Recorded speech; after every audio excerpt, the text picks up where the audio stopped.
শহীদ রাষ্ট্রপতি জিয়া রহমানের নাম নিলে প্রতিদিন ব্যস্ত নিশ্চিত, আমি বিশ্বাস করি।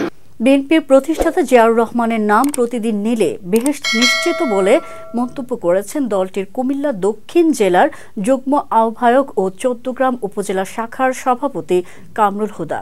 বুধবার দুপুরে চৌদ্দগ্রাম উপজেলা কেন্দ্রীয় ঈদগাহ মাঠে ছাত্রদলের প্রতিষ্ঠা বার্ষিকীর অনুষ্ঠানে তিনি এ মন্তব্য করেন।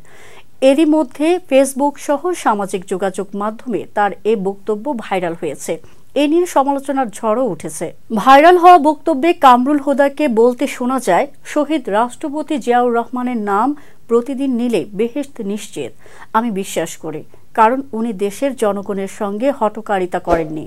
এ সময় ক্ষমতাচ্যুত আওয়ামী লীগ সরকারের সমালোচনা করে কামরুল হুদা বলেন, শেখ সেলিম, শেখ হেলাল সহ এ শেখ পরিবার লুট করে দেশটাকে শেষ করেছে। এ শেখ পরিবার কেউ মুক্তিযোদ্ধা নন।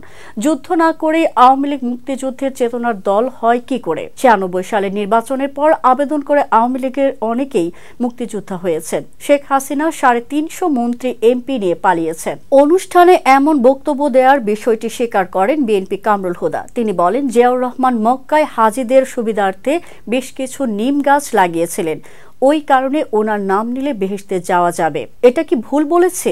কুমিল্লা দক্ষিণ জেলা বিএনপির আহ্বায়ক ও সাবেক এমপি হাজী আমিনুর রশিদ ইয়াসিন বলেন, আমি এমন বক্তব্য এখনো শুনিনি, ভিডিওটি দেখতে হবে।